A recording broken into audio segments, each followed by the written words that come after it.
Hi, everyone. Welcome to the Becoming Anchored podcast. My name is Laura Deneen. I am your host for today's episode, and I am super excited for the content that we have today. If you're new to this podcast, welcome. We really are about all things body image on the show and helping you move towards peace with your body.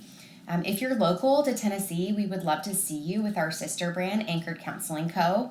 And if you are wanting a therapist and you're not local to Tennessee, we encourage you to reach out to someone local to you.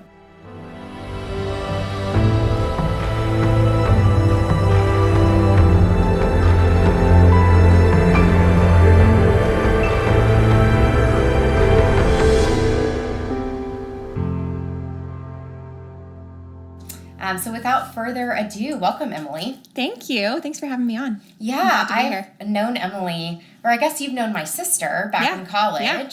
Crazy connections. Yes. They were in the same sorority. Yes. And we just brought that connection up again and all the reminiscing on old times. Yeah. So. Absolutely. Yeah. So Emily is an amazing dietitian and is specifically a wealth of knowledge on the intersection of women's health and body image. Yes.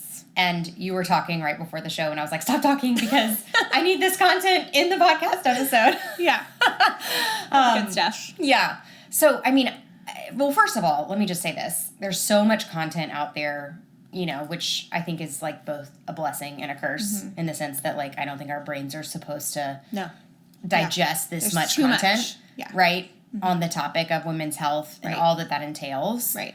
So, in your expertise, tell me a little bit more about the work that you do. So Emily is a dietitian by trade. She also has her own company, and I'll let you share about that at the end of the show. Sure. But yeah, tell me about kind of your thoughts on this intersection of women's health and body image. Yeah, I definitely feel like as women, we go through so many different phases. So we go through, our younger years, we go through puberty, we go through college years where our bodies often will change or our habits will often change. We go through pregnancy, postpartum, perimenopause, menopause, and beyond. And so as women, we just have a lot of different opportunities for our bodies to change because of the hormonal fluctuations and just different life stages and different levels of stress and different routines. And so a lot of what I do is just kind of help women to navigate those changes in their bodies and changes in their lifestyle and kind of come up with ways to have sustainable nutrition, essentially, during each phase. And so in being okay and learning to kind of understand the science behind those body changes is a lot of what I do too. And understand how our bodies are really trying to keep us safe in different phases of our lives. And so a lot of what I do is kind of focus on like, hey, yes, maybe your body has changed, but how can we support rather than try to change what our body's doing to keep us safe? Yeah, and I love this lens because it's such a compassionate one, right? Yeah. Like even this idea that like our bodies are trying to protect us, they're trying to keep us safe. Yeah. It's just a different kind of approach than I think the diet culture, like mainstream approaches. Yeah. And you're right. Like there's so many different seasons, especially as women that we go through. I joke with my husband. I'm like, wow, like your hormone level just like kind of stays the same all the time. Like, we must talk be nice. about this every month. I'm like, mine is going all over the place. Yours is the same. Yeah. And we've definitely like shared a laugh or two about that. 100%. Yeah. And you have to like almost have some humor about it, right? Because it is wild. Like once you understand the hormone fluctuations and these different like life stages that we go through, I mean, I think to one extent, it's like validating. Sure. Right? To the other, it's like, oh my gosh, this is like wild that our bodies are always like doing these internal things that we don't even like cognitively know about. Exactly. Yeah. Yeah. And I think diet culture kind of makes us believe that we're doing something wrong when our body changes, when we have like a hormonal change or a shift in our life. Whereas the truth is like your body is really trying to keep you safe and keep you nourished. And, one of the best things you can do is to, learn how to support your body from a nutritional aspect and from a, lifestyle movement aspect without the diet culture piece kind of coming alongside of it, because I think it kind of tricks us and lies to us in believing that we always have to go spend money on the next supplement or, go to the next program or, do all of these crazy restrictive things that are not leading to body safety and are actually leading to like more havoc inside of our bodies. Yeah. Yeah. Can you speak a little bit more to like, you've said this a few times today already, but like your body trying to keep you safe. Like, what does that mean? Yeah. And so really our bodies are trying to maintain homeostasis all the time. So, which means balance. And it's a big word, big word for balance. So whenever we often see a change in our body, it's usually meaning like, hey, you know, after we're pregnant or after we carry a child or even before we carry a child, our body needs to have a regular cycle to be able to get pregnant. And our body needs to have enough, you know, storage to be able to feed a baby or to carry a child. And so a lot of times, you know, we'll notice these changes when they're actually meant to kind of preserve our body's like energy stores. And that's kind of what I mean by safety is more so like your body is always kind of preparing and equipping you for what's ahead. And so I think that's really beautiful. And that's a cool way to think about like body changes is that instead of thinking like, oh, you know, my body changed, like this is a negative thing, thinking more, hey, like what is the purpose of this? Like my legs are strong so that I can squat down, pick up my kid, or, you know, my arms are strong for that same reason. So just thinking about it in that light can be really helpful. I love that. Yeah. Such a like gentle, compassionate, loving approach. Such an amazing reframe. Yeah, it can help for sure. Yeah, and I think for a lot of people, like, it's also okay if that feels hard for you. Like, even hearing Emily talk about that, right? If you've approached every single bodily change through this, like, negative, harsh, critical lens, and all of a sudden you see a therapist or a dietitian who very much, like, preaches body peace, right? Even those, like, gentle reframes can feel alarming, hard to accept. And so that's certainly a lot of the work that we do is like talking to our clients about what feels hard about this reframe for you. Absolutely. I mean, saying it out loud, it sounds really pretty and great, but it's a very messy process, I think, to kind of come to peace with those things and, you know, the body grief aspect of experiencing changes in our bodies too. Yeah. And that's a lot of what I talk about and kind of encourage my clients to talk to their individual therapists about is kind of like the body grief components that come alongside of those changes too. Yeah. Tell me this, like, what do you see in your clients that come to you? Like, how do you see body grief showing up? Yeah. I mean, I do work with some disordered eating, and I see that in that way when people experience body changes in recovery. And I do talk about like metabolic recovery and, you know, the body safety piece a lot. And then I also work a lot with PCOS, endometriosis, and just conditions that are chronic. And so I think the body grief component kind of comes up with that too, because a lot of women are like, well, why is this going on with me? You know, like what did I do to kind of deserve this chronic condition?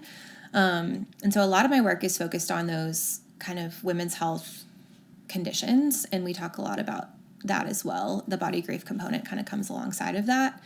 But I really love working with those like very kind of specific sort of understudied women's health conditions because I feel like there's a really big need. Yeah. And there's not enough, you know, research and people working with it. So yeah. Well, and I think even just like, you know, what did I do to deserve this, right? Like I hear so much anger towards one's body or feeling like your body has betrayed you. Right. Yeah, I mean, I have a history of, like, chronic migraines. Yeah. I had my first migraine actually around puberty, so I think I was, like, 12 when my first onset. And so, obviously, like, I'm certainly not trying to compare myself to any other person who's listening. No. And I have had to, like, grieve that experience even around, like, why do I have this? Like, what's going on with me? Right, and, like, learning how to respond if I do have to, like, take time off work or reschedule something if I feel a migraine coming on, like, and so I think that's very much like a process, right, of like how have I historically responded in ways that maybe don't support my body or have been cruel towards my body or really critical towards my body, and how can I learn to respond in a way that's like gentler and then helps me move through that emotion in a more like loving way. I love that. And I think there's ways too that we can combine kind of gentle nutrition, which is one of the principles of intuitive eating, with what we're doing, like what I do in my work, because we kind of, instead of talking about food from a restrictive light, like if you have a chronic condition, or like I have an autoimmune condition and I have to, eat some foods a little differently for that reason, just because certain foods make me feel worse than others. And so that is a component of gentle nutrition, is, eating and nourishing your body in a way that does make you feel good. But it's not focused on changing your body or restriction. It's focused on making you feel your best and preventing symptoms. Totally. Yeah, and just like a quick little like anecdote here, like whenever I feel a migraine coming on, the best thing that I've found that helps me is literally drinking like a large Coke. Yeah, I've heard that. And going and getting like a burger and fries. Yes, there's sodium, there's the caffeine. Yes, and the protein, the carbohydrates, like that's amazing. But diet culture would not tell me to do that. Right, but it's known to be a cure. Right. Like, and and of course like medication is wonderful too, but like diet culture would say like do XYZ, eliminate these foods, do this, do that. And it's like through my own recovery and the process over the years of paying attention, trying to listen to my body's wisdom, I've found that like that is the best solution. I love that. For me, in tandem with medication and a great doctor. Yeah. And like it's amazing and I love it. Yeah. And I don't feel shame about that, but like 15 years ago, I did feel shame about that. Right. And I think that that's such a reframe, though. And I think it's also looking at, that makes you feel good. And that takes away the pain and the symptoms that you're feeling. Yeah. And that's kind of what we really should think about when it comes to food, is like, what do I feel good when I eating? It's one of those things that's like, if people are saying, don't eat this many carbs per day or whatever. But then you feel really good eating carbs in a good amount at every meal, as you should, because carbs are very necessary. Just wanted to preface that. Then just remembering how your body is feeling versus what XYZ said on the internet, on Instagram or on TikTok or wherever you get your nutrition information. So that's actually like a great segue. I know we were like talking a little bit about this before we started recording. Yeah. And there's no shame, right? Like, if you follow influencers or dietitians or therapists, like, I'm on Instagram, right? Sure. It's a great place. There's a lot of information out there, though. And I think there's a lot of people maybe that don't have either the patient experience or the credentials that are giving, advice in air quotations. Right. So I'm curious, like, when you have a new client and they come to you, what is some of the information that makes you go, like, I don't know about that. Yeah. I mean, there's a lot, and I feel like I could go on forever to talk about the things that I hear. But I feel like the biggest thing, like the overarching, is, hey, should I take this supplement? I read that it can cure my PCOS. Or I read that going gluten-free, dairy-free can, cure my endometriosis or whatever. Something like that. And that's like a very broad way of describing like what I hear and see. But I think the biggest thing I always like to come back to is, are you eating enough food to support your body? And remembering like you can't out supplement, out exercise, out, perfect eat your way out of under eating and under fueling your body. And that's always the first thing I like to look at is, are you eating enough food to support your gut, your metabolism, your digestion, your brain? Like that's the main thing that I look at. And so there always is this focus, I feel like, for most of us now, especially with social media, on these like very specific kind of finicky things. What comes to mind is like seed oils and food dyes and added sugar and things like that are, in the grand scheme of things, like pretty small issues compared to like the grand picture of the nutrients that you're taking in.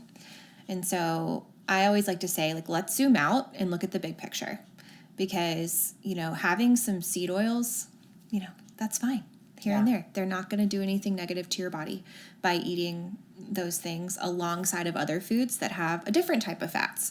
And so I feel like we often have to zoom out instead of looking at these like little finicky things within the nutrition world. Yeah, and then like if you see this like, you know, if you're vulnerable, right, to this maybe post or something that you see online, and it's like, don't ever eat seed oils, and then you're like, oh my gosh, maybe I should, you know, follow this advice. I mean, that can be really detrimental. Yeah, it's can be very triggering. And I think that there's a new topic every 3 months, I feel like. I know, it's kind of tiring, isn't it? Yeah, and so I feel like it's whatever the topic is at the time is the question I get asked the most. And it's often just kind of diving into the actual science behind it. Yeah. Like I think about this Amy Poehler video where it's like people hate facts and science. Have you seen that one? It's really, it's really funny. I'll send it to you later. But she's like, people hate facts and science. And that's what I feel like a lot of time as a dietitian is like I'm trying to get down to what does the actual science say? What do the facts say about nutrition? And how can we zoom out and apply this to our regular life? Yeah, totally. Love it. Do you find that when most women come to you, I mean, without, I hesitate to make like a generalized statement here, right? But I'm just curious, like, generally speaking, are most women like under fueling? Yeah. 100%. Yeah. I would say 80 to 90% of the people that I see I find are that under too. fueling or under eating in certain parts of the day. And then it's leading to, you know, different symptoms or feelings around food or harming relationship with food because of kind of chronic under eating without realizing it. Yeah. Yeah. And what I find in my practice is that most people don't actually know how much their body really needs. Right. And it's more like naivety versus, I mean, sometimes it's an eating disorder, right? Which like I feel like that's a different topic in and of itself. But then there's this other group of women, I think, that truly don't know. Right. Right? Or they grew up in a home that really emphasized diet culture, or this is what they've been doing for years on end. And then they go to the doctor and their hormones are off, and it's like, oh, let's fix your hormones. But then maybe we're not looking at the underlying picture of like 100%. the lack of nutrition. Absolutely. Yeah. I see that a lot with people who come in with like thyroid issues or just, you know, low progesterone a lot of times is a big one I work with. And that is one that can be worsened by under eating or just like irregular periods. I see it a lot with PCOS too, just because with PCOS, there can be a lot of like diet culture attached to a PCOS diagnosis. And so I see that pretty frequently, just kind of that under fueling component of like figuring out how can you actually eat enough food to support your thyroid and support your blood sugar and support your cholesterol or whatever it may be. Yeah. Because under fueling can lead to lab abnormalities that we often see as well. Do you find that it's hard, you know, when you're providing the psychoeducation to your clients and you're telling them about like, okay, your body actually needs this is what you're eating. What is typically their reaction to that? It depends. A lot of times it's just surprised and they leave my office feeling like really empowered though. And I think I often get emails or messages after appointments saying like, I feel so free compared to how I felt when I was coming into your office. I didn't really know what a dietitian did. I thought you were going to take away all the things I love, which is still unfortunately a stigma of dietitians. I think it's getting better, but they think we're like the food police and we're going to take away all their food, which is 100% not what we do, just like to say. But I think a lot of people leave feeling empowered and feeling like, wow, this is actually really simple.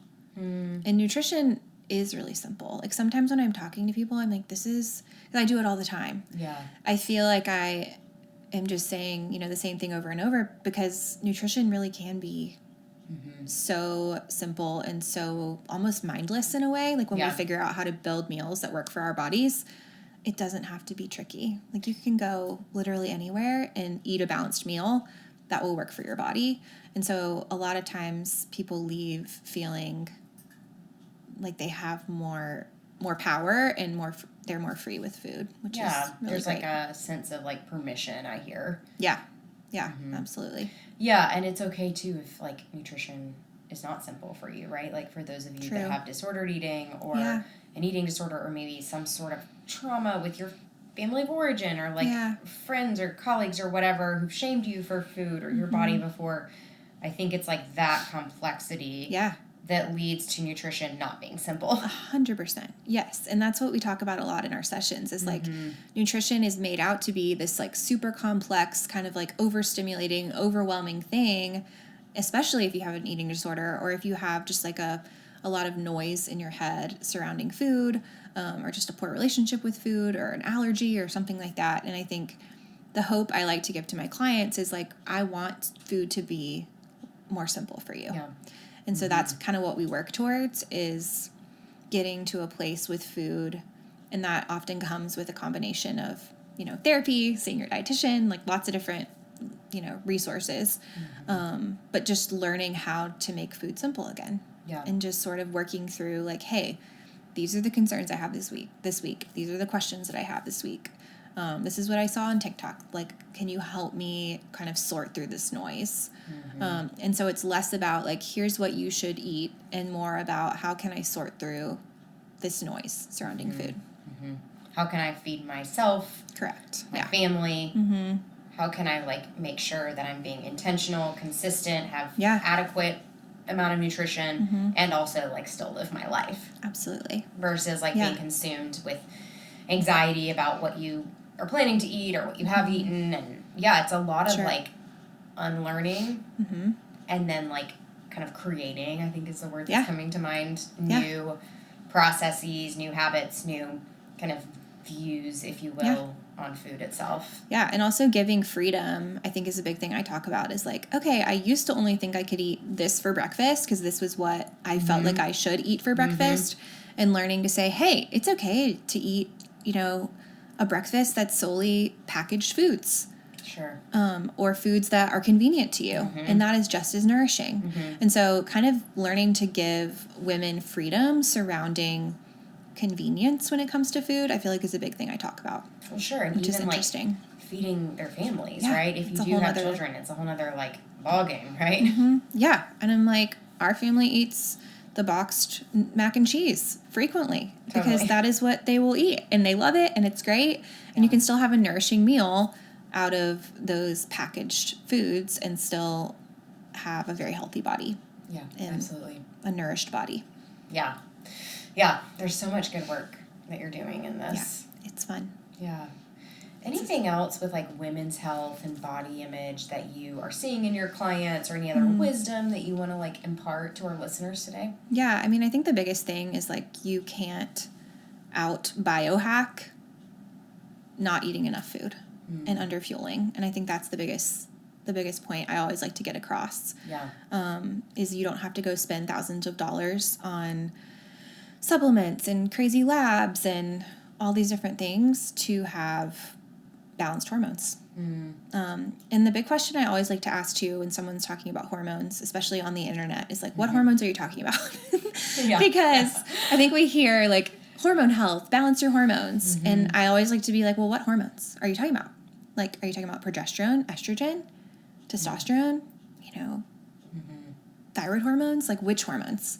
And I think just getting specific with it and knowing like our bodies naturally want to achieve balance and safety, kind of what I talked about in the beginning. But it's learning how to, eat enough food to basically help with that balance piece. Yeah. And I think a lot of times, like, even hearing that, right, as you share that today on the episode, it's like, it's normal if you have, like, resistance to that, if you're curious about it, maybe if that makes you angry, like, whatever your emotional response is to hearing Emily say that is okay. Yeah. And then that also gives you information about where your work lies, right? That's like, so that's, like, classic therapist lingo. No, I know. I love that. But it's like, whatever your response is, like, you don't have to shame the response in and of itself, but it does give you information about where the work is for you, both therapeutically and with the dietitian. And I think if you hear that and it feels, triggering or makes you feel angry or if it makes you feel scared, that is okay. And that makes sense. And I get a lot of that and a lot of that resistance piece. And I think it's just learning, like, how can we undo some of the lies when it comes to food and the science behind food to be able to eat enough to support our bodies. Sure. And, like, ultimately, like, help you live this, hopefully, really beautiful, amazing, meaningful life. And be able to have freedom to do the things you want to do. And that's another thing I like to talk about a lot is, like, what do you want to do Yeah. like with your days that you might not be able to do right now because you're not fueling enough. Yeah. And that's a big piece. And yeah, I could go on a whole nother. Well, I'll just have to have you back. Yeah. For another episode. Love that. I love that. Thank you for your wisdom today. Yes. I'm so glad to be here. Yeah, it was so fun chatting with you. Yeah, you too. Where can our listeners find you? Tell us a little bit more about like the work, where you work, what your offerings are, all the things. Yeah. So I'm a women's health dietitian with Worley Nutrition Group here in the Brentwood, Franklin area. And you can find me there seeing clients throughout the week. And then I also run a marketing and virtual assistant practice for dietitians and mental health professionals called the Balance Support Co. So that is another business that I run as well, which came out of like a little passion project that I did for several years. And now I get to work with other clinicians and kind of help them with their social media and content and blogs and email marketing and all of the kind of behind the scenes work as well. That's amazing. Yeah. It's a lot of work. Yeah. It's a juggle. Yeah. But we do it. Yeah. I love it. Well, would you like to close? We always close with homework and an affirmation. Would you like to do both? One of the two? Yeah. I mean, I feel like as far as homework goes, I like to kind of think about your day and think about, are there any points of your day where you feel like your energy's dipping and that kind of thing. And I always like to tell my clients this. I'm like, look at your day. Let's think about, do you have any moments where you're like, my energy's kind of low. I feel like I'm just kind of like, need something, right? And my big thing is like, what can we add to your day from a nutrition perspective? And it's like, is there anything that you feel like you could add to your day when it comes to like a little snack, or make sure you have a little bit extra water or some electrolytes or something. And so just kind of looking at your day in that regard of like, do I ever feel like I might be going too long without nourishment and fuel? Because we do a lot as people and women especially. I mean, we do a lot of work. And I think it's just looking at your day and figuring out, is there a place where I could fill in some gaps? Mm-hmm. Yeah, that's a great question. Would you like to close with our affirmation? Sure.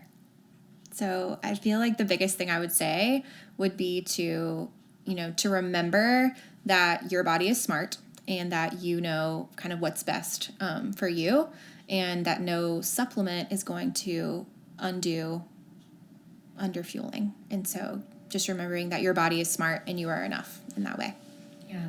Thank you so much, Emily. Yeah, absolutely. I've really enjoyed this episode. Yeah, I have too. Thanks for having me. Of course. And thank you all for listening to the Becoming Anchored podcast. We will see you next time. Take good care.